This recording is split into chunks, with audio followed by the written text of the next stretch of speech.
He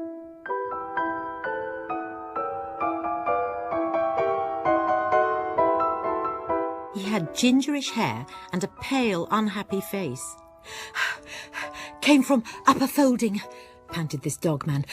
"Love, Lettie. Lettie sent me. Lettie, crying and very unhappy, sent me to you, told me to stay.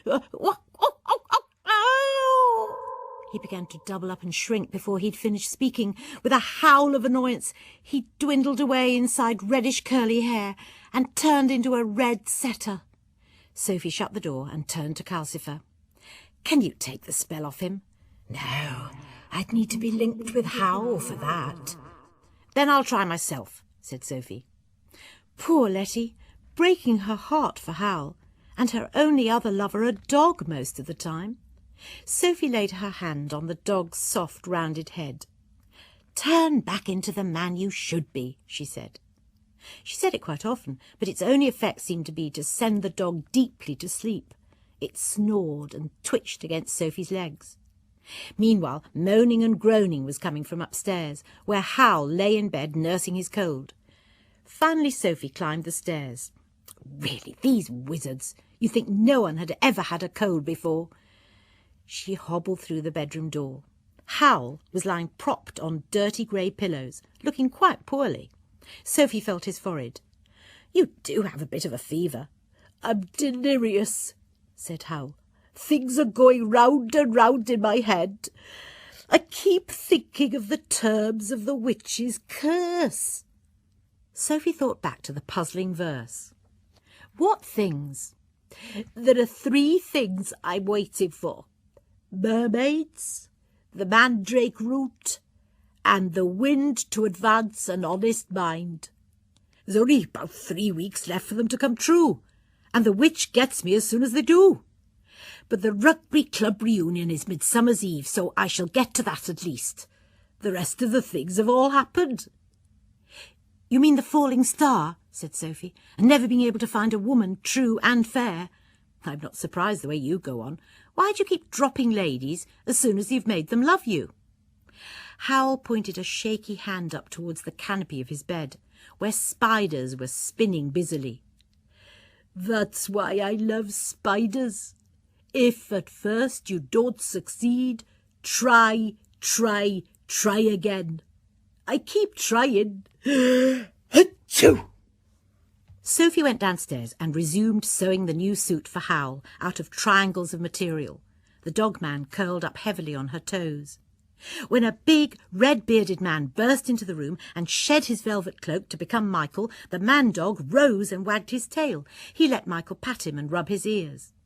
"I've always wanted a dog," said Michael. Howl heard Michael's voice and arrived downstairs wrapped in the cover off his bed.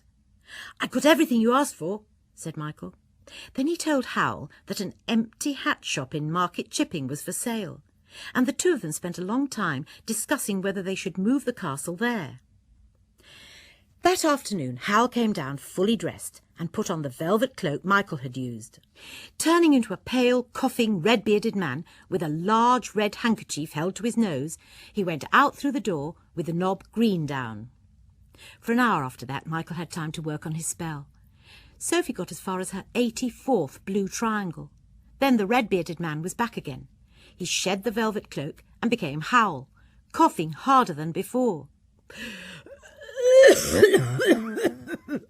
"I took the shop," he told Michael. "I'm not sure what I'll pay for it with."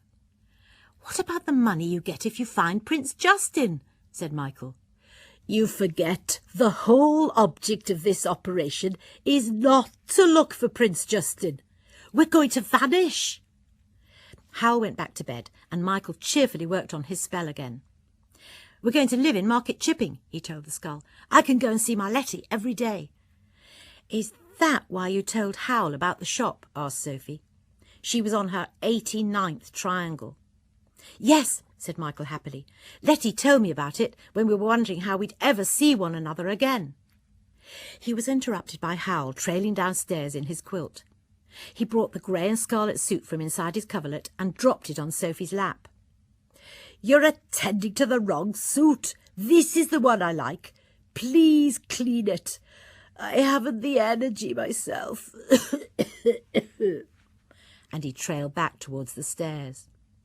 At last, Sophie had the charmed suit in her hands. It was too good a chance to miss. She took up her scissors and hacked the grey and scarlet suit into 7 jagged pieces. Then she got to work on the last triangles of the blue and silver suit, which seemed extremely small. "Michael," she said, "hurry up with that spell to make clothes larger." "Won't be long." Half an hour later he came over to Sophie carrying a tiny bowl with a small amount of green powder in the bottom. Sophie laid the child-sized suit carefully on the floor. Michael sprinkled powder on every inch of it. A moment passed. Michael sighed with relief. The suit was gently spreading. They watched it spread and spread until after about 5 minutes they agreed that it looked Howl's size. Michael gathered it up and carefully shook the excess powder off into the grate. Calcifer flared and snarled. "Watch it! That was strong!" Sophie took the suit and hobbled upstairs with it. Howl was asleep on his grey pillows, with his spiders busily making new webs around him. Sophie put the suit on the old chest by the window, trying to tell herself that it had got no larger since she picked it up. Next morning, Sophie and Michael were hunting in the closet for things a dog could eat when they heard Howl coming slowly downstairs. "Sophie!" said Howl's voice. He was holding the door to the stairs open, with an arm entirely hidden inside an immense blue and silver sleeve. His feet, on the bottom stair, were standing inside the top half of a gigantic blue and silver jacket. Howl's other arm didn't come anywhere near the other huge sleeve. Behind him, the stairs were full of blue and silver suit, trailing back all the way to his bedroom. "Oh dear," said Michael. "Howl, it was all my fault." "Your fault?" said Howl. "Garbage! I can detect Sophie's hand a mile off, and there are several miles of this suit. Sophie, dear, where is my other suit?" Sophie hurriedly fetched the pieces of the grey and scarlet suit out of the broom cupboard where she'd hidden them. Howl surveyed them. "Well, that's something. Only 7 pieces. Give them here." Sophie held out the bundle. With a bit of searching, Howl found his hand inside the multiple folds of blue and silver sleeve and worked it between 2 tremendous stitches. He grabbed the bundle off her and waded away with great dignity to the bathroom. The rest of the blue and silver followed him. "And," he said, "I want this room the usual size when I come back." By the time Howl was in the bathroom, most of the jacket was on the ground floor, and the trousers were appearing on the stairs. Howl half shut the bathroom door and hauled the suit in, hand over hand. Sophie, Michael, and the dogman watched yard after yard of blue or silver fabric proceed across the floor. As the last huge scalloped edge disappeared round the bathroom door, Michael said, "I don't think I got that spell quite right."